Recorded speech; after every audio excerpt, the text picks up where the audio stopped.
السلام عليكم ورحمة الله وبركاته. ازيكم يا حبايبي؟ عاملين ايه؟ يا رب تكونوا بخير. رجعت لكم فيديو جديد ويدينا النهارده عن مفارش الشتاء في جهاز العروسة. قبل ما نبدأ عن مفارش الشتاء في جهاز العروسة، قبل ما ابدأ الفيديو عايزة اقول لكم ان المفارش دي ماما هي اللي عاملاها لي بايديها، ربنا يخليها لي يا رب.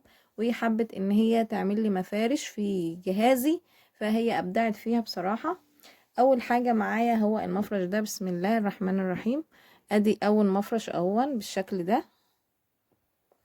ده اول مفرش بالشكل ده اهون. هو طبعا ازرق في تركواز في بيج، فطبعا هي عامله الشكل ده كده. فانتوا قولوا لي رايكم ايه. بصراحه ده شغل ماما، هي اللي عاملهولي. ده كان اول واحد. تاني واحد بالشكل ده اهو.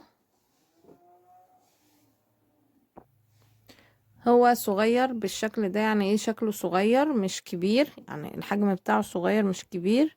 وطبعا ايه في إيه اختلاف كده يعني في الروتين بتاع المفارش بالشكل ده. إيه طبعا هو احمر واسود وبيج. تمام. إيه قولوا لي برضو رايكم ايه. وتالت مفرش يا حبايبي هو المفرش ده. تمام. قولوا لي رايكم فيه ايه.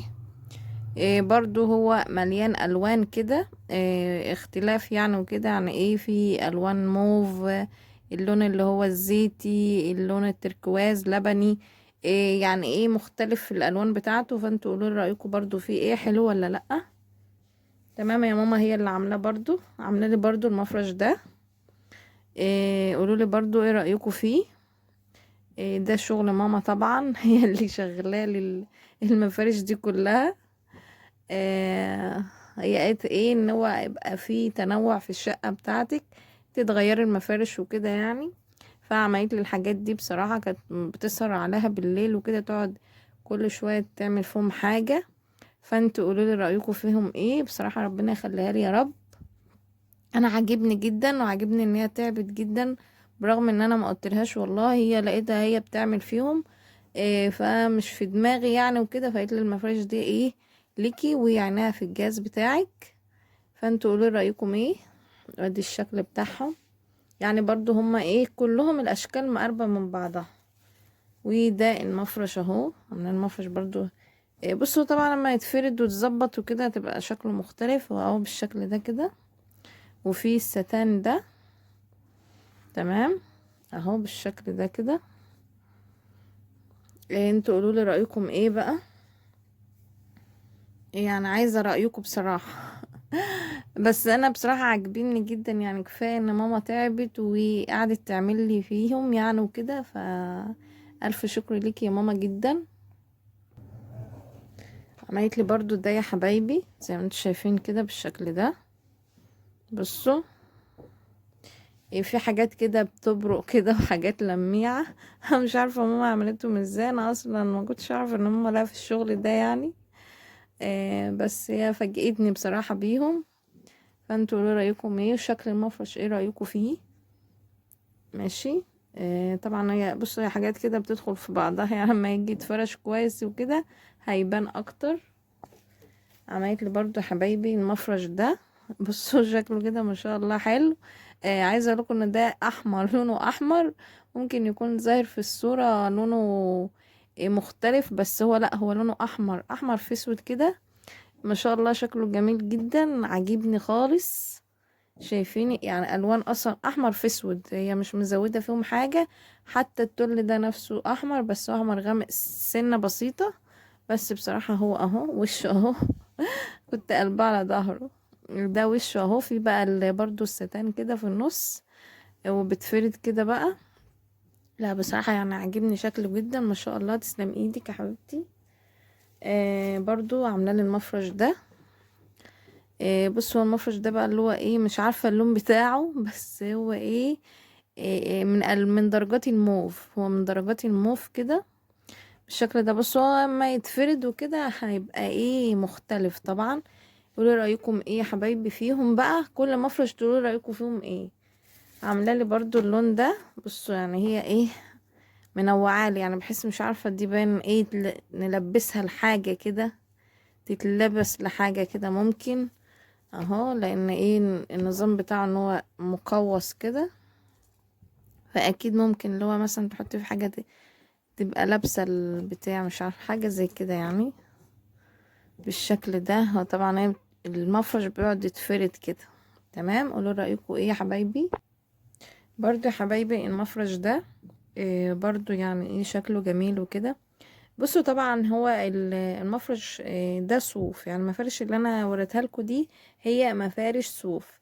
طبعا انت ممكن في الشتاء طبعا بتغيري تحت الاباجورات طبعا اللي هي على الكومودينو، على السراحة، على السفرة بتاعتك، على ترابيزة الانتريه، مش عارفة ايه، بتغيري المفارش دي فبتدي انطباع شتوي لبيتك كده يعني.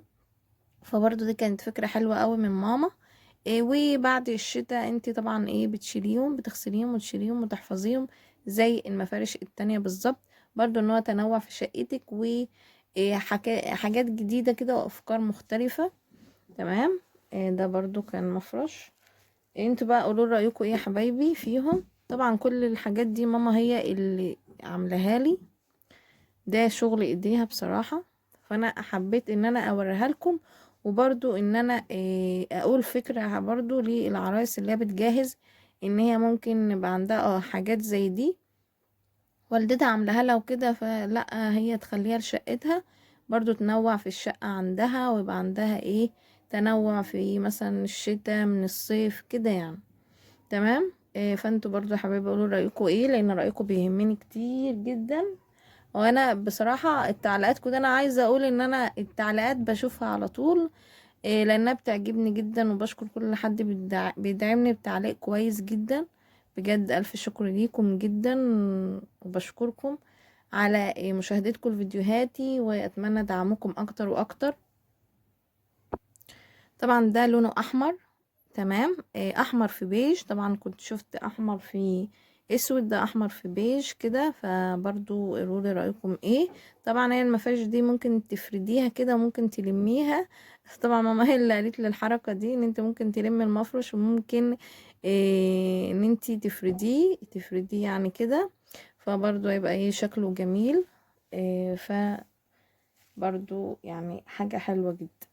وهي اصلا يعني الوان المفارش نفسها مبهجة كده فمدياني انطباع جميل جدا. عايزة اقول لكم ان انا مبسوطة بيه جدا بالالوان يعني. ده موف مش ده درجة الايه اللي هي البيج، بس البيج اللي هو الفاتح قوي ده. بص هو الالوان مع بعضها كده جميلة. اللون ده يعني هو عايزة اقول لكم انه منتشر دلوقتي في الطرح، منتشر جدا. بس ده طبعا ايه صوف. تمام اهو بصوا زي ما انتوا شايفين كده اهي، دي الغرزة اللي ماما عاملاها، ومن جوه هنا الغرزة اهي اللي ماما عاملاها من جوه زي ما انتوا شايفين كده اهي.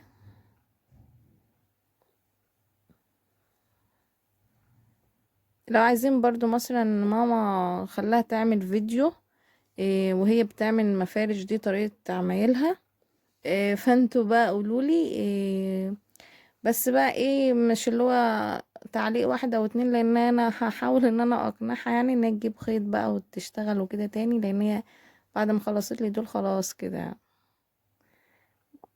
فما اعرفش بقى تعمل تاني ولا لا.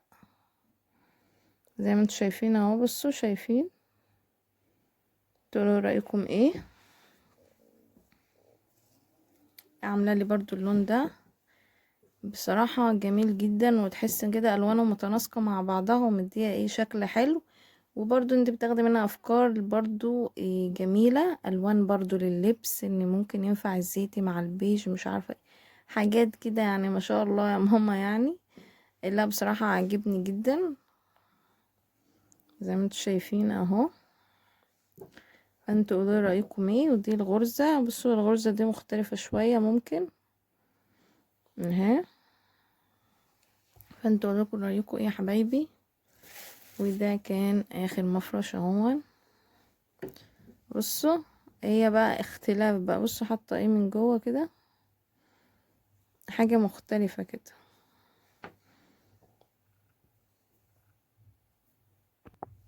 زي ما انتوا شايفين حاجة مختلفة جدا اهي.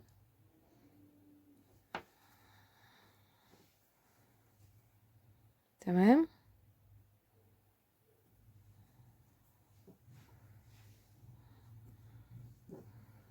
وايه رايكم فيهم ايه يا حبايبي؟ بصوا دي مش بصوا دي مش خيوط طالعه ولا حاجه، بص دي مش خيوط طالعه، هو المفرش بتشد كده، فكل الحاجات دي بتتشد معاه. تمام. عايزه افاجئكم برضو يا حبايبي بالشغل اللي ماما عملته لي تاني بصراحه، يعني مفاجاه حلوه قوي ليا. المفارش دي بسم الله، بصوا المفارش دي ماما برضو اللي عاملاها لي. بصوا إيه رايكم ايه؟ بصوا هي عامله لي المفرش ده. هو لونه، بصوا اللي هو لونه بامبا كده، لا بص لونه بصري، هو اللون البصري ده عارفينه. عامله لي منه 3. ده الاول واحد، وهي عامله لي الشكل ده اهو. بصوا، بصوا الشغل اللي هي عاملاه لي.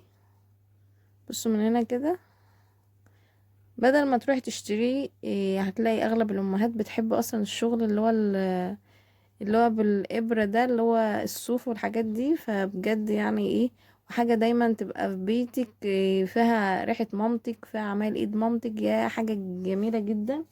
بصوا هي عاملة لي 2. 2 بصوا نفس الشكل كده، بحيث اقول لكم برضو فكرة حلوة جدا. يعني بصوا هيبقى مثلا على السراحة مثلا واحد من اليمين كده، واحد من الشمال، وده في النص كده، شكله مختلف عن الاتنين دول. يعني بصراحة ايه، مفيش احلى من كده اهو. بصوا ده برضو نفس الشغل كده اهو. اهو الشرشيب كده اهو. ده ايه